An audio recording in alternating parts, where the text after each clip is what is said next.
Good day to all the virtual participants of the PAP Convention. Welcome and mabuhay. Congratulations PAP for organizing this annual convention with the theme Calibrating Philippine Psychology Towards a More Responsive Discipline in the Changing Times. This is Richard Gonzalez of IndoChange International Consultants Inc. I am happy to share my latest research program on assessment practices entitled From Face-to-Face to Virtual Assessments, How Filipino Teachers Adjusted to the Changes in Student Assessment Practices During COVID-19. This is the first of the series of research studies in my research program on assessment practices, student assessment practices during and post-COVID-19. So why did I go into this study? Why this study? We all know that COVID-19 pandemic has hugely affected our society. The school system was not spared when the government decided to close them until the pandemic is over or at least to achieve herd immunity. However, the teachers were not ready. They were compelled to shift from face-to-face to distance online and blended learning environment. They were also forced to learn and use new tools in teaching, assessment, and classroom assessment, as well as classroom management. In other words, they were put in a situation like a cold meat on a hot pan. So this situation motivated me to know how selected Filipino teachers changed their attitudes and practices concerning student assessment during COVID-19. What I wanted to find out. First, what changes teachers made to student assessment in online and blended learning environments during COVID-19 pandemic. Second, were the teachers concerned that changes in student assessment they made in response to COVID-19 will negatively impact the culture of assessment. Third, what and how decisions were made on student assessment during COVID-19. Fourth, what changes, if any, would the teachers like to continue to support assessment during and post-COVID-19? And lastly, what are the professional needs of teachers? For my research methodology, I used descriptive research design because I sought to accurately and systematically describe a population, situation, or phenomenon. Who were my respondents? In this study, I included 436 teachers from the Philippines who agreed to participate in the online survey. Predominantly females, 82% from the government public schools, 38% are college tertiary teachers, 21% are secondary school teachers, 19% are elementary school teachers, and the remaining 22% are postgraduate vocational TVET teachers of other levels. 38% have master's degrees, 20% have doctoral degrees, 36% have bachelor's degrees with some master's unit, and the remaining 6% have indicated others. 82% of the participants indicated that they have attended training on assessment during COVID-19. What was my survey tool? I developed a questionnaire which was floated via online survey using SurveyMonkey. I included 14 items designed using the SurveyMonkey platform. For the first item, I asked each participant to answer their willingness to participate in the survey. And the other 13 items were combination of multiple choice, yes or no, male or female, checklists, and rating scales using a 4-point Likert type response, 1 disagree to 4 disagree. The three open-ended questions were included that asked what changes they would like to continue, if any, in what way they are concerned about the changes of assessment during COVID-19, and what capacity building needs they think are needed. The survey questionnaire was pre-tested to a small group of sample before it was shared online. Additionally, I requested some colleagues to review and validate the survey questionnaire before I made it online. For the procedure, I used social media to share the survey questionnaire using SurveyMonkey. The SurveyMonkey is considered as the world's most popular free online survey. After the 14 survey items were reviewed and completed, I designed the survey using SurveyMonkey. Consequently, I shared the survey link by email invitation, social media posts, particularly Facebook and Facebook Messenger.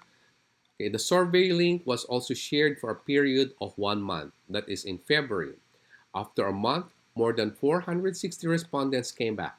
However, some of these were eliminated because they are either not teaching during COVID-19 or not teaching in the Philippines.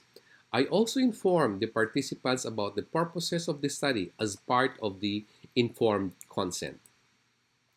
How did I analyze my data? I used descriptive statistics to analyze the data.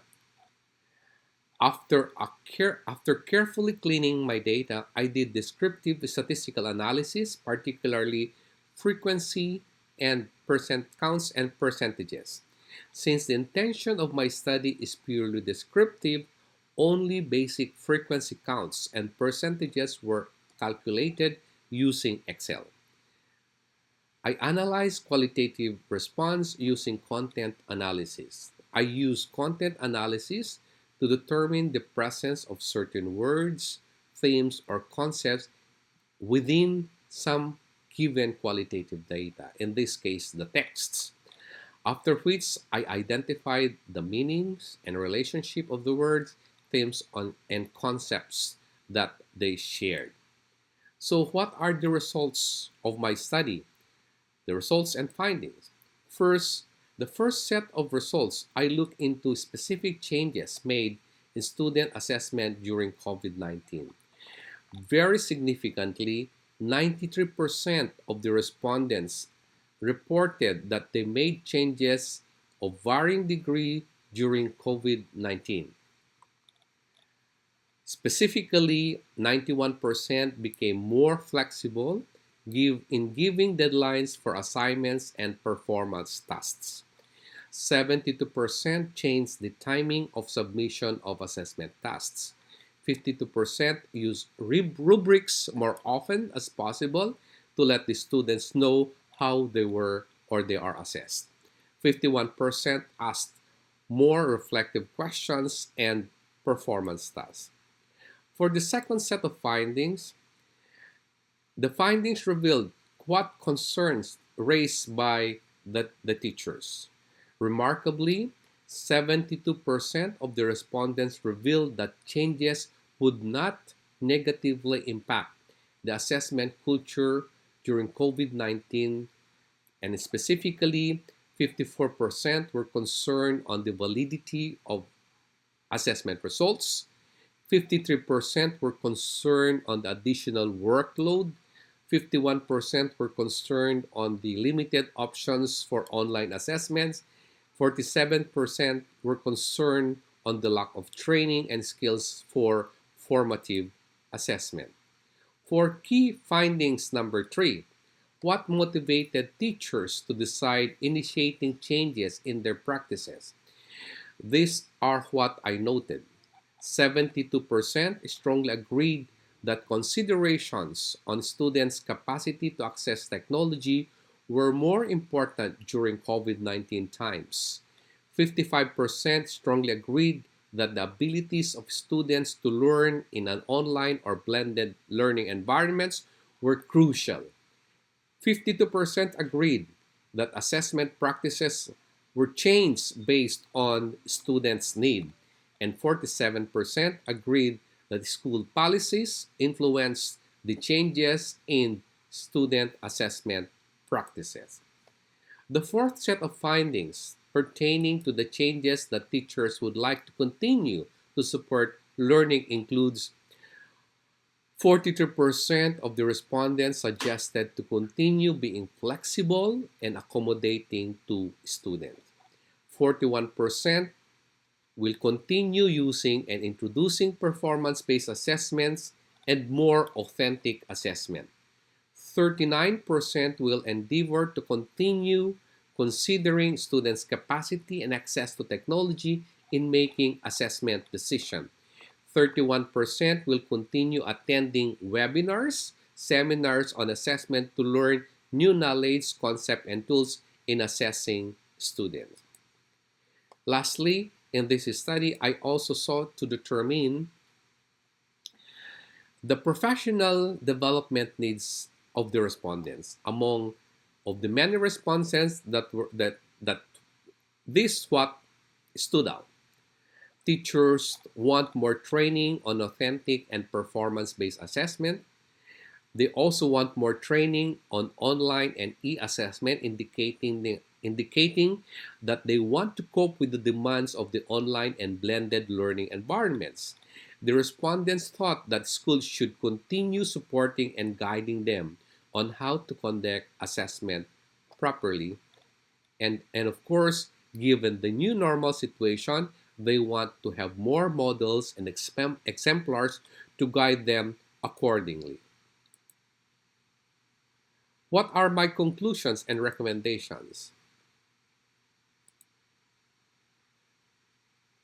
To ensure good and effective assessment practices, teachers need to update their knowledge and skills both in technical and soft skills. Second, COVID-19 encouraged teachers to learn and use new assessment practices according to their situation and needs and the needs of their students. Third, teachers were not prepared for conducting assessments in blended, modular, and online learning environment. And lastly, assessment were hugely affected by COVID-19, but teachers were able to adjust, learn, and excited to learn more about assessment during COVID-19. Again, this is Richard Gonzalez. Thank you very much and mabuhay.